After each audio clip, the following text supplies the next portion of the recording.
මහණෙනි, පුද්ගලයෝ 4 දෙනෙක් ලෝකයේ පැහැදිලිව දක්නිට සිටිති.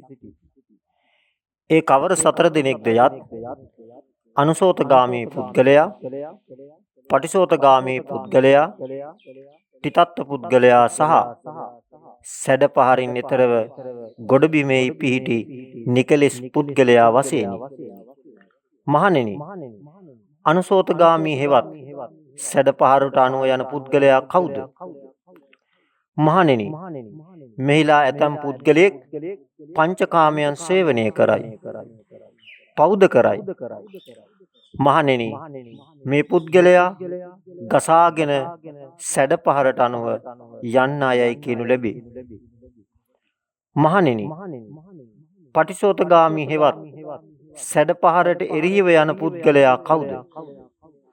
මහණෙනි, ඇතැම් පුද්ගලයෙක් පංචකාමයන් සේවනය නොකරයි. පාප කර්මයකුත් නොකරයි. දුකින් යුක්තව, දුම්නසින් යුක්තව, කඳුළු වැකුණු මුහුණින් යුක්තව, හඬමින් වීරියගෙන පිරිපුන් අයුරින් බඹසරී හැසිරේ. මහණෙනි, මේ තැනැත්තා සැඩ පහරට එරෙහිව යන පුද්ගලයායයි කියනු ලැබේ. මහණෙනි, තිතත්ත හෙවත් තමා ධර්මයේ තුල පිහිටුවාගත් පුද්ගලයා කවුද? මහණෙනි, ඇතැම් පුද්ගලයෙක් ඕරම්භාගීය සංයෝජනයන් ශේකොට ඕපපාතිකව සුද්ධාවාස බඹල උපදී. ඒ ලෝකයෙන් නැවත මෙලොවට පැමිණෙන ස්වභාවයෙන් යුතුව එහිදීම පිරිනුවන් පාන්නේ වෙයි. මහණෙනි, මොහු තිතත්ත හෙවත් තමා ධර්මයේ තුල පිහිටුවාගත් පුද්ගලයායයි කියනු ලැබේ. මහණෙනි, සැඩපහර තරණය කොට එතර වී ගොඩබිම නම් වූ නිවනෙහි පිහිටි බ්‍රාහ්මණයා නම් වූ තැනැත්තා කවුද? මහණෙනි, මෙහිලා ඇතැම් පුද්ගලයෙක් ආශ්‍රවයන්ගෙන් ක්ෂය වීමෙන් ආශ්‍රව රහිත වූ චිත්ත විමුක්තියත් ප්‍රඥා විමුක්තියත් මේ ජීවිතයේදීම තම විශිෂ්ට නුවණින් අත්දැක ඒ තුල වාසය කරයි.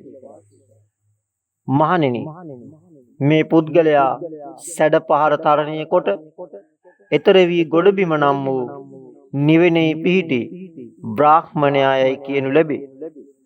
මහණෙනි, මේ 4 පුද්ගලයෝ ලෝකේ පැහැදිලිව දකින්නට සිටිති.